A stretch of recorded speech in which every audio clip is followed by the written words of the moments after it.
welcome, because I think we may have just officially maybe lost our minds.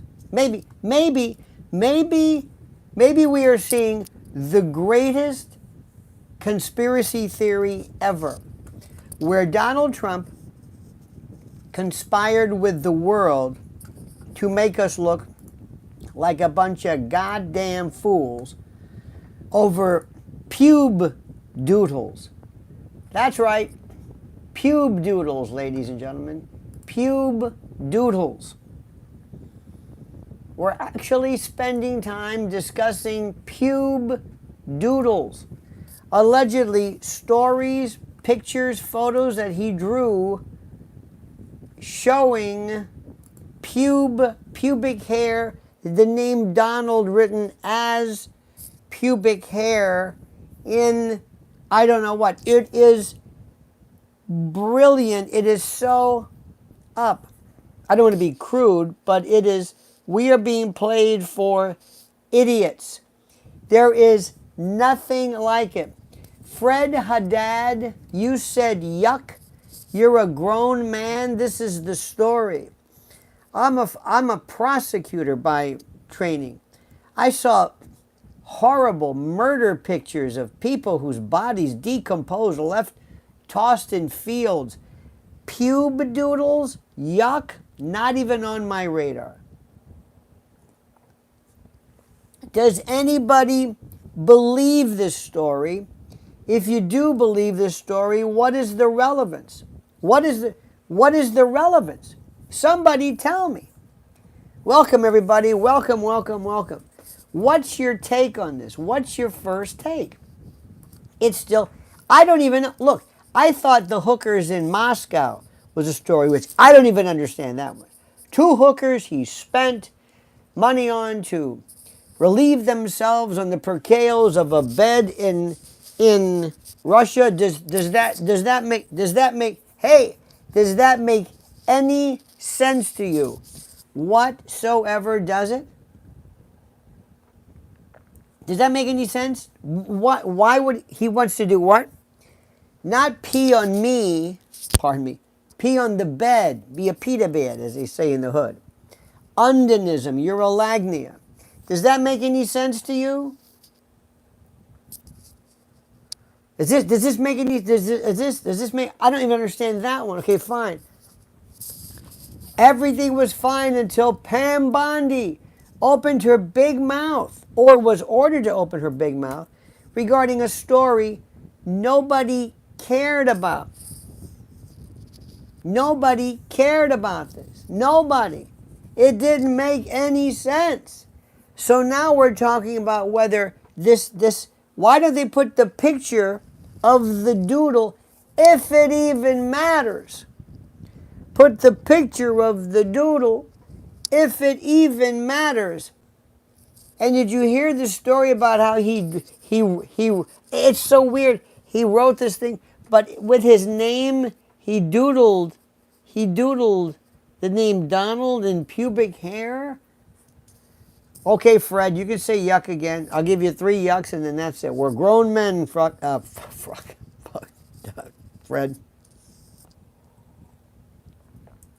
This is off the wall. Pubic hair. Doodles. Hello.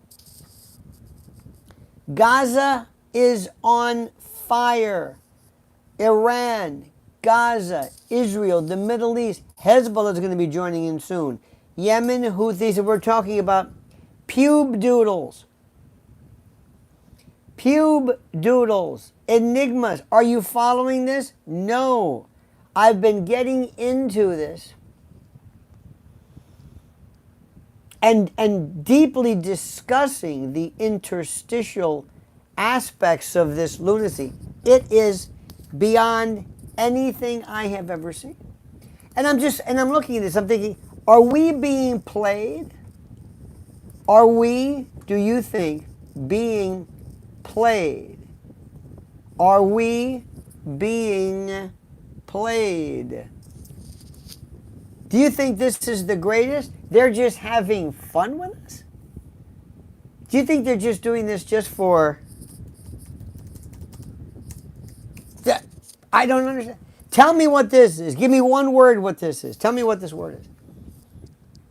Tell me one word. One word.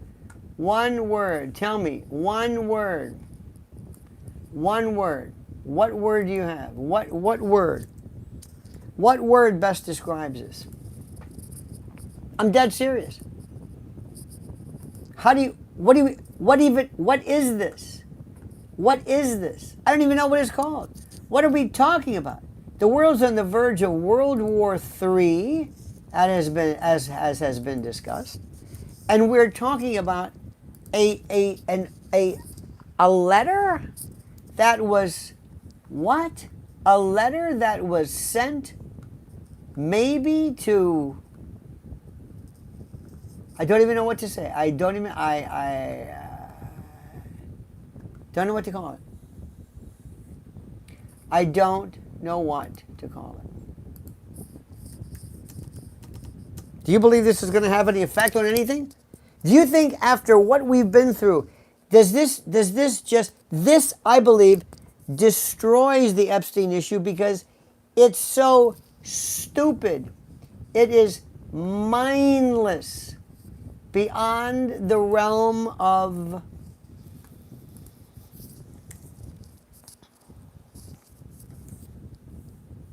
what do you think?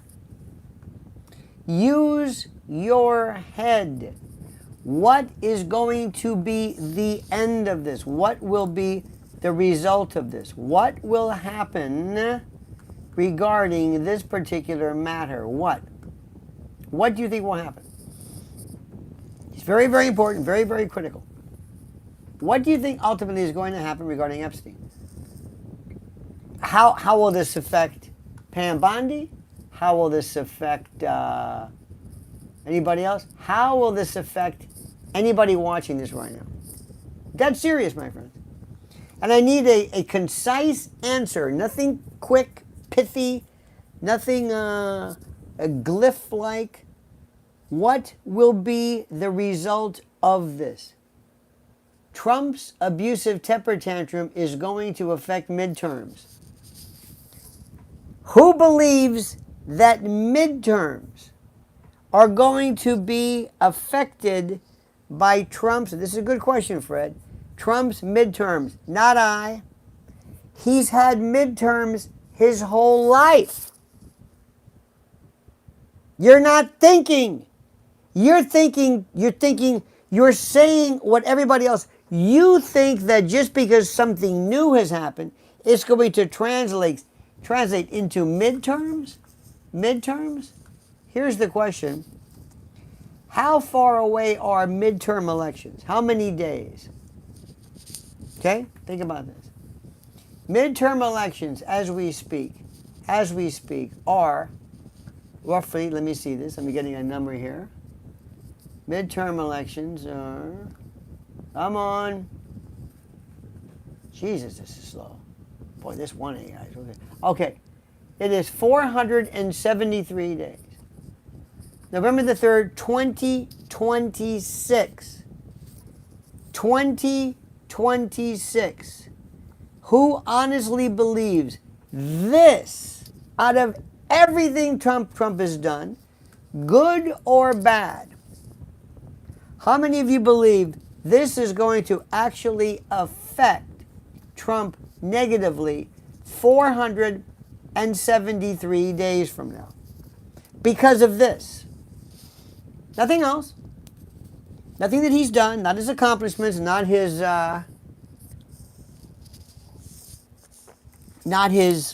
shortcomings or big beautiful bill or border improvements. I don't think you're thinking. I think you're reacting, and I think you're reacting kind of like everybody else wanted you to react. Like you always think, everybody's suggesting or predicting the end of Trump. This is it. This is the end. This is the finale. This is it for him. He's done. He's finished. He's through. Do you really think this is through? He's through? It's going to affect anything? Somebody's going to vote Democrat because of Pube Doodles? No. We don't know what people are going to do. We still don't even know how anybody's going to affect anybody at all. No, this is something you have to ask yourself. Don't react like everybody else. But do you not marvel at the intricacy of this? Do you not marvel at how fascinating all of this was? Where did it come from? All of a sudden they're stopping and they're also looking at this. They're looking at the words that were used. Enigma. Did Trump use the word enigma? Or did he think it was a racial epithet? Did Trump ever use the word enigma? Was this...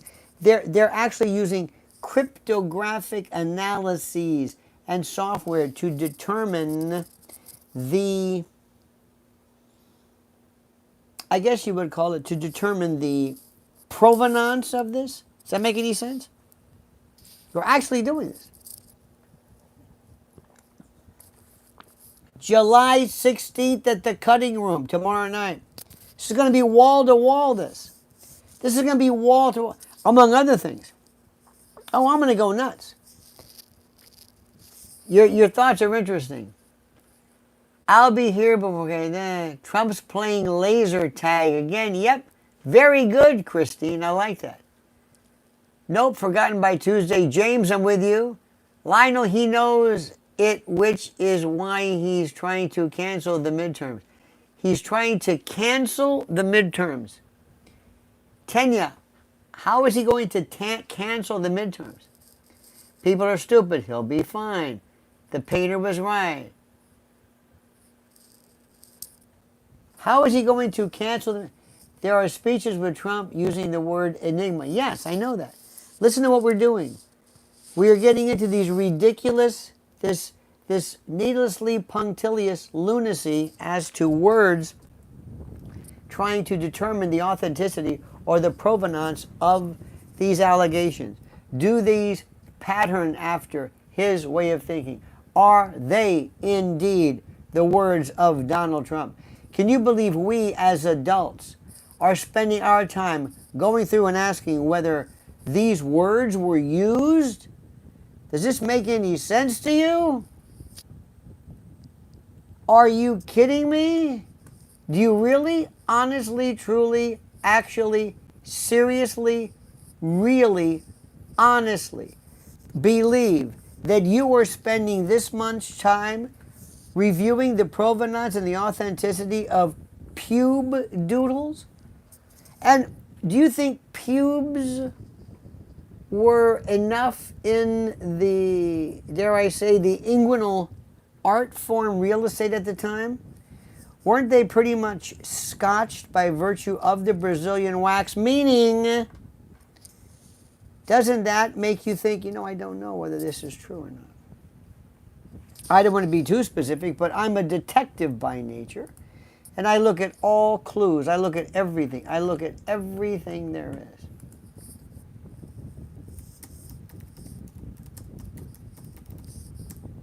I still am fascinated by you think this is going to affect the midterms.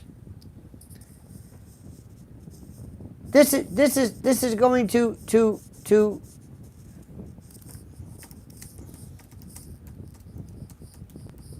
you think that this is actually going to do anything?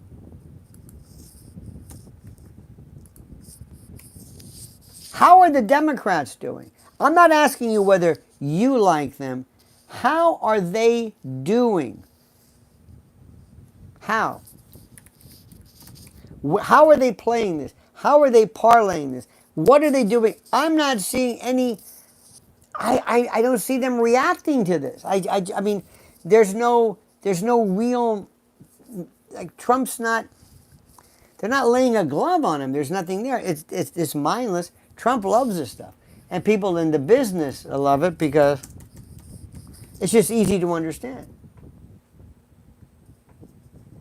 What do you think what is the left doing? How are they countering this? They don't know what to say. And the greatest news, how excited still are you that Stephen Colbert was fired? He was shit canned through. He's done. Stephen Colbert is done. Do you hear what I'm saying? How elated, how felicitous are you? For the love of God, man, stand up and say it. Aren't you thrilled? Don't you love this? Say it.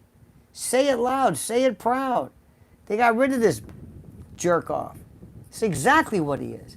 And it's a sign not only is he the problem, is he gone, but this whole late night thing. It's an anachronism. Do you hear what I'm saying? It is an anachronism, and people don't recognize it. They don't even recognize, honestly, they don't even recognize the way things are today. You know, I ask people this question, and sometimes they get it, sometimes they don't. But let me see if I can explain it in a way that makes sense. Do you understand that? And this is important. Do you understand that there is the end of something? I ask people this question, and I don't think they understand it. When did disco end? Okay?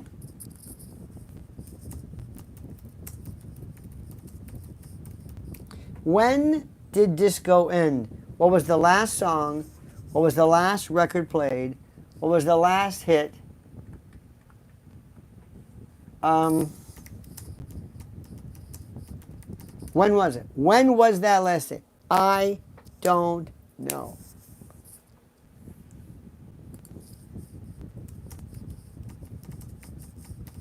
When?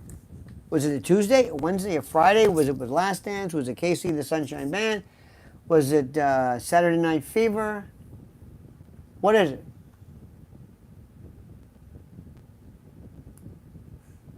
What? I don't know. But I can tell you, you're watching the end of late night. You're watching the end of late night. You're watching the end of late night. You understand it? You're watching the end of late night.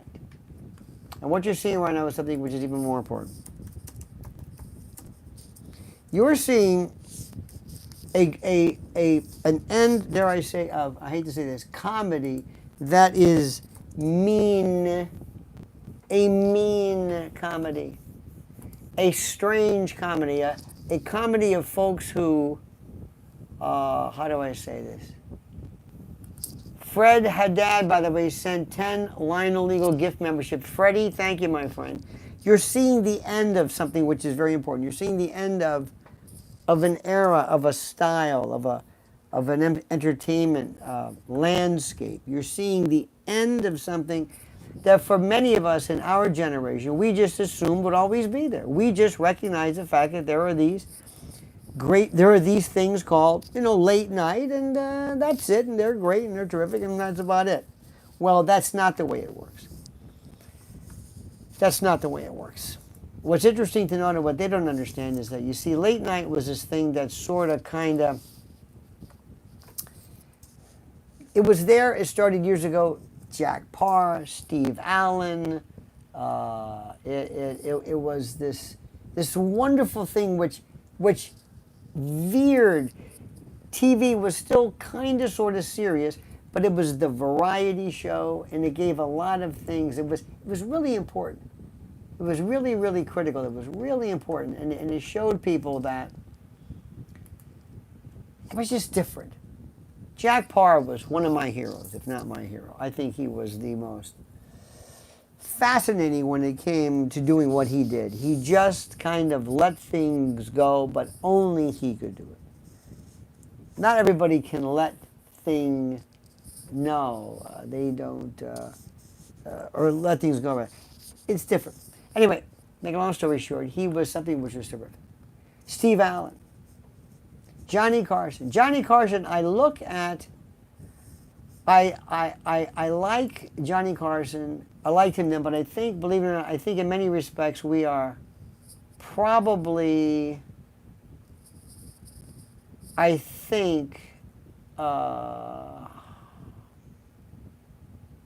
I think sometimes we look too much.